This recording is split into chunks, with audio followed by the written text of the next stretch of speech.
1% udah bikin video beberapa kali yang ngomongin soal kuliah dan hidup di luar negeri. Dan memang dari beberapa riset yang kita temuin, yang kita bikin juga, sekaligus kita juga ngelihat sentimen dari netizen yang nonton. Banyak yang setuju bahwa tinggal di luar negeri itu jauh lebih superior dalam tanda kutip daripada di Indonesia. Bahkan ada juga yang bilang bahwa katanya, ini netizen di luar sih ya, depresi di Eropa itu lebih baik daripada di Indonesia. Waduh, apakah memang boleh depresi di luar negeri? Apakah memang benar? Well, selamat datang di segmen baru 1%, yaitu naik kelas, dimana gue bakal ngebahas gimana caranya lo sebagai warga Indonesia itu bisa punya experience yang lebih oke dalam hidup dan bisa naik level di piramida kehidupan, ya, terutama life skills kurikulum dari 1%. Yuk kita kupas tuntas tentang kenapa alasan hidup di luar negeri itu jauh lebih enak, dan mungkin ini bisa jadi decision making lo juga untuk memutuskan apakah mau hidup di luar negeri atau di Indonesia. Oke, stay tune.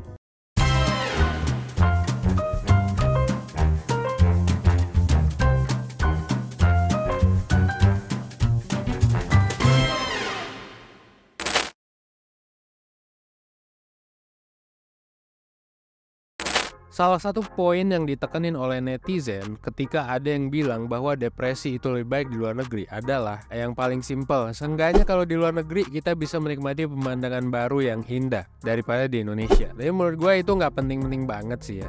Meskipun gue cukup setuju. Meskipun bukan hanya pemandangan ya, tapi kalau lu adalah orang Indonesia yang kebetulan lu kerja atau tinggal di luar negeri, apalagi dengan gaji dan pendapatan ala luar negeri juga yang mungkin di negara yang lebih tinggi nih ya. Pertama, konseling tuh bisa lebih murah karena harga konseling ke orang Indonesia kalau di luar negeri itu memang ya bisa 1,5 jutaan. Mahal sih kalau misalnya psikolognya dari luar. Tapi kalau misalnya lo orang Indo, ya lebih enak konseling sama psikolog Indonesia. Lo bisa konseling online, salah satunya ya ke live consultation atau ke 1%. Itu mulai dari 200 ribuan aja gitu. Bahkan kita nyediain live coaching yang lebih murah. Yang kedua, banyak hal yang bisa jadi cara healing, terutama di luar negeri, itu belanja lebih murah, traveling mungkin di beberapa tempat lebih banyak, dan lain sebagainya. Nah, nggak mengherankan juga, makanya banyak banget yang lagi ke luar negeri akhir-akhir ini. Bahkan gue sendiri sekarang lagi cukup sering traveling ke luar negeri. Dan ya lu bisa cek lah di channel gue yang satu lagi ya. Kalau misalnya lu tertarik lu bisa follow. Mungkin di sini akan ada yang berdebat ya kan, kalau tinggal di X lebih dikit bang dan lain sebagainya. Ya itu tergantung negaranya memang. Yang ketiga, orang Indonesia itu tidak bisa dipungkiri ya, itu banyak jenis healingnya. Tapi kita sama-sama tahu bahwa semua orang ya salah satu jenis healingnya adalah belanja. Dan gak bisa dipungkiri, orang Indonesia itu jauh lebih suka produk impor daripada lokal. Meskipun sekarang sih yang lokal udah mulai meningkat. Alasannya sebetulnya ada dua, kenapa orang Indonesia lebih suka produk impor. Karena pertama, memang bisa jadi produknya lebih punya kualitas bagus. Dan yang kedua, nah ini juga alasan yang penting, yaitu adalah gengsi. Ada juga alasan yang ketiga sih ya. Ini kalau lo tinggal di luar negeri, lagi-lagi, yaitu harganya jauh lebih murah daripada ketika beli di Indonesia. Contoh aja nih ya, gue ke Uniqlo Jepang beberapa hari yang lalu, dan ke GU juga, mirip banget sama Uniqlo tapi jauh lebih murah. Lo pasti udah tahu lah soal Uniqlo ya, kalau GU mungkin ada beberapa yang belum tahu. Lo semua pasti udah tahu sama brand ini yang seringkali banyak masyarakat menengah ke bawah di Indonesia itu bilang bahwa brand ini tuh high, alias mahal banget. Pasti dianggap mahal karena ya cuma mall-mall besar yang ada Uniqlo-nya, itu pertama. Yang kedua memang ya lumayan mahal sih kalau hitungan gaji lo masih UMR Indonesia. Nah menariknya kalau di Jepang itu Uniqlo tuh udah kayak kacang goreng ya gitu. Karena hampir ada di semua mall yang ada di Jepang, dan bukan cuma mall besar tapi juga mall kecil gitu kayak ITC-ITC-nya Jepang ya. Jadi mall-mall yang bukan high end tuh ada gitu loh. Jadi ibarat kayak Ramayana sih ya kalau gue lihat di Jepang tuh Uniqlo ini. Dan Uniqlo ini jadi outlet pakaian yang paling umum dan salah satu yang paling murah sih ya yang bisa ditemuin di Jepang. Tentunya kalau dibandingin sama yang branded yang lain. Nah satu hal yang bikin Uniqlo Jepang itu murah dan beda sama Indonesia itu ada di harga produknya. Kalau misalnya lagi sale ini bisa gila-gilaan sih. Jadi ada satu item yang kalau misalnya lu beli, misalnya nih ya, kalau lu beli di Indonesia, lu tuh beli bisa 1,5 sampai 2 jutaan. Tapi di Uniqlo Jepang harganya tuh misal bisa aja cuma 1 jutaan, di Indonesia 2 jutaan ya. Dan kalau misalnya lagi diskon, itu harga 1 jutaan itu bisa jadi 500 ribuan. Belum lagi kena diskon tax free kalau misalnya lo adalah turis. Kena lagi 10%, jadi cuma 450 ribuan. Padahal menariknya adalah gaji rata-rata di Jepang itu bisa dibilang hampir 10 kali lipatnya lah UMR Jakarta ya, alias 50 jutaan. Ya pantas aja lah banyak masyarakat Indonesia yang suka bilang gitu, kalau mau beli barang X mah mendingan di negeri X aja gitu ya, belinya kan lebih murah gitu. Ya memang semurah itu. Dan fun fact juga sih, beberapa barang baru atau bekas juga bisa dibeli di luar negeri secara resmi dan lebih murah. Contohnya gue sendiri beli AirPods Pro misalnya, yang Type C yang terbaru gitu ya, di Malaysia itu cuma 3 jutaan, di Indonesia harganya 4 sampai 4,5 jutaan. Terus headset juga ini gue beli 500 ribu, beli di luar negeri. Kalau di Indonesia harganya 700 sampai sejutaan. Atau misalnya lo beli iPhone di Jepang gitu, 13 mini harganya cuma 6,5 jutaan lah kira-kira. Dan udah jelas lah ya, speknya aman, dan ketika dibawa ke Indonesia itu bisa bebas pajak. Jadi lo nggak perlu bayar pajak lagi, nggak perlu bawa 2 HP gitu. HP Androidnya itu jadi modem karena sinyalnya udah pasti on, resmi bea cukai. Nah jadi kalau dilihat balik, apakah betul depresi di luar negeri itu lebih oke daripada di Indo? Ya jawabannya adalah enggak ya guys, karena dari tadi gua ngomonginnya adalah daya beli. Namanya orang depresi ya dimanapun nggak oke gitu ya. Apalagi depresi di luar negeri yang lu nggak ada temen orang Indo. Tapi kita bisa tahu lah bahwa kualitas hidup di luar negeri itu jauh lebih baik. Dan dari tadi gue udah kasihin, dari tadi yang gue omongin tuh bukan masalah cuaca, karena kalau ngomongin suhu itu masalah selera, bukan juga ngomongin soal cara hidup atau apa. Yang bikin kualitas hidup orang luar negeri itu oke, itu tidak lain dan tidak bukan, itu cuma satu menurut gue. Itu adalah masalah daya beli, atau bahasa Inggrisnya adalah purchasing power. Purchasing power tuh alias duit. Lu kalau punya duit di sini dan digaji di sini, itu tinggi banget nilainya dibandingkan ketika lo digaji dalam bentuk rupiah. Dan itu jadi masalah banget buat orang Indonesia, karena gaji dari bekerja di sini, meskipun kerjaannya sama-sama aja atau bahkan lebih ringan, itu jadi lebih tinggi nilainya daripada di Indonesia. Jadi bisa dibilang mending jadi office boy di Australia atau di Jepang daripada office boy di Indonesia. Nah makanya next part gue bakal jelasin gimana caranya biar lu semua bisa #naik kelas dengan tahu konsep daya beli ini secara lebih teknis. Meskipun disclaimer ya, gue bukan ahli mata uang, gue bukan ahli ekonomi, tapi semoga dari hal yang gue pelajari ini lu bisa ya naik kelas lah dikit-dikit dengan tahu konsep ini dan bisa hidup lebih oke.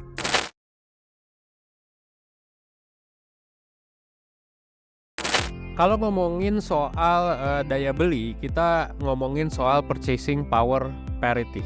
Nah, alias PPP ya. Ini PPP ini adalah konsep yang bisa ngejelasin kenapa nilai uang mata negara tertentu tuh lebih kuat atau lebih lemah gitu ya. Karena PPP ini ngelihat daya belinya juga. Dengan memahami PPP ini, kita bisa paham kenapa barang impor tuh terkadang lebih murah atau lebih mahal di negara tertentu dibandingkan misalnya produk lokalnya, atau kenapa barang tertentu tuh lebih murah.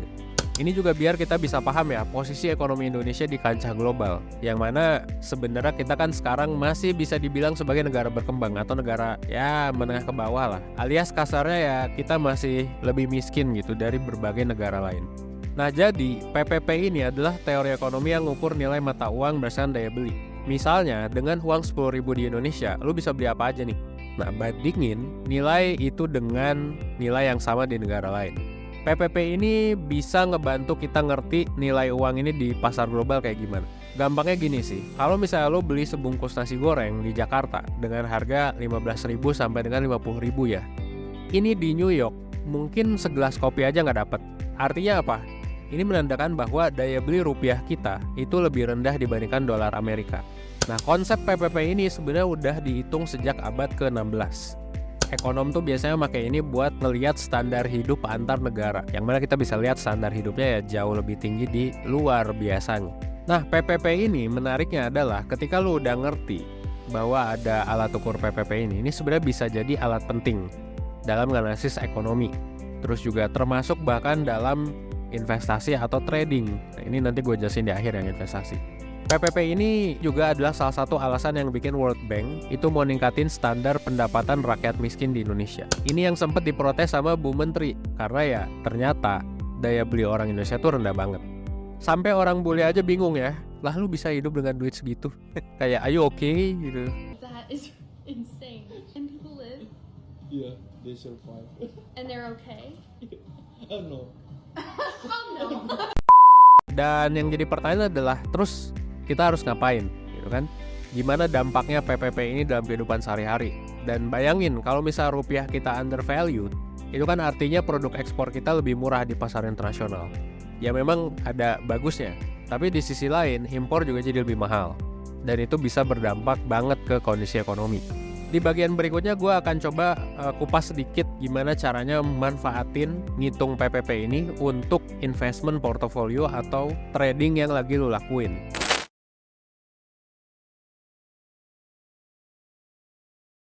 Nah, ngomongin PPP dalam konteks trading, misalnya trading forex gitu ya, karena forex itu kan adalah ya sesuai namanya foreign exchange alias tukar menukar duit atau jual beli foreign currency. Nah, jual beli foreign currency ini seringkali dibilang sama orang sebagai judi lah, apalah, spekulasi dan lain sebagainya. Well, kalau misalnya lu masih mikir seperti itu, silakan tonton video kita yang sebelumnya, gitu ya. Tapi buat yang udah lumayan kebuka nih soal trading, gue mau jelasin contoh penggunaan PPP yang bisa lo pakai analisis sebelum coba pertukaran mata uang atau bahkan sebelum traveling ke luar negeri.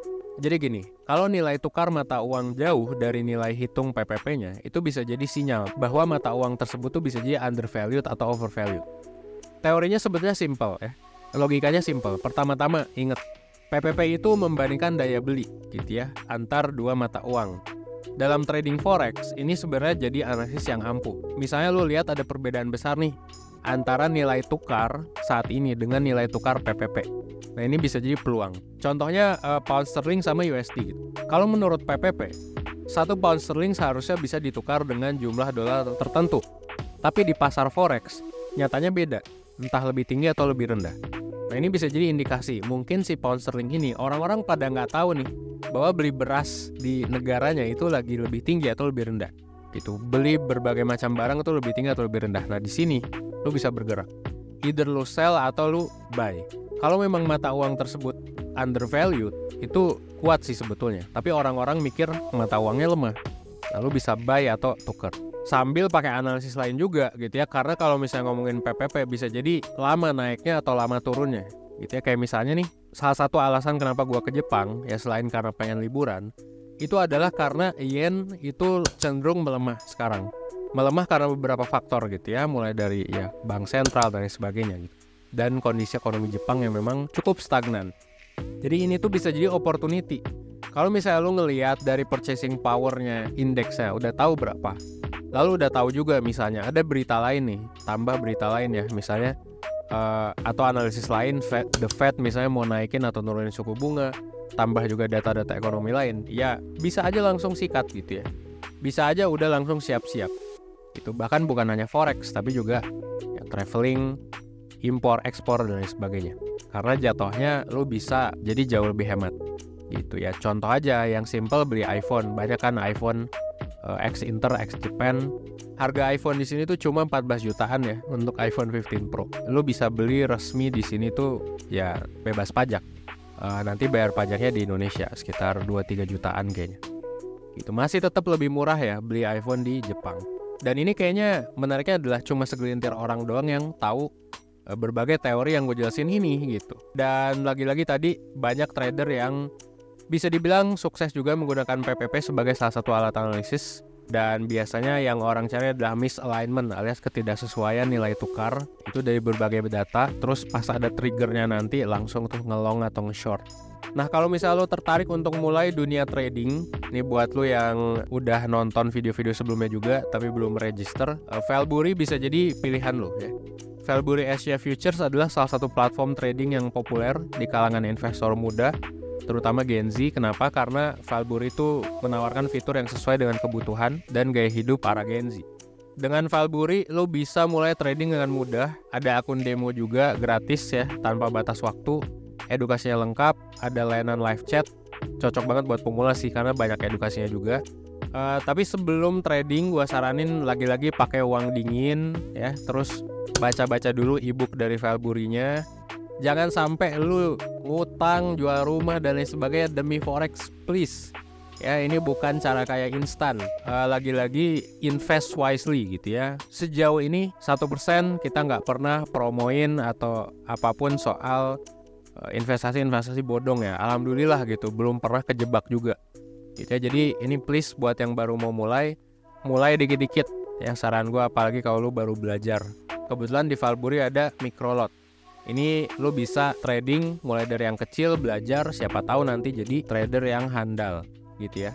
Nah, jadi dengan micro lot ini risiko itu bisa dikurangin sambil ngasih kesempatan juga untuk diversifikasi portofolio. Jadi karena lotnya lebih kecil, ya memang gainnya jadi mungkin lebih kecil ya, namanya juga belajar, tapi resikonya juga jadi lebih rendah juga. Gue juga ya menyarankan buat awal-awal mulai, sama seperti aset investasi lainnya kayak kripto dan lain sebagainya, itu start below 10% of your asset gitu. Nanti baru setelah conviction lu oke, lo bisa grow dari 10% itu jadi ya terserah lo sih sebenarnya, bisa 90% bahkan. Oke? Ya, jadi itulah ya sedikit cerita gue tentang kenapa hidup di luar negeri jauh lebih enak. Ngomongin daya beli, ngomongin PPP juga. Buat lo yang pengen komentar atau yang lagi tinggal di luar negeri, jujur banyak banget ya user counseling, user life coachingnya kita itu tinggal di luar negeri gitu. Jadi silakan komen buat lo yang tinggal dan kerja di luar negeri. Gua pengen tahu sih gimana pendapat lo tentang ini. Ya, gue Evanes 2%. Well, thanks.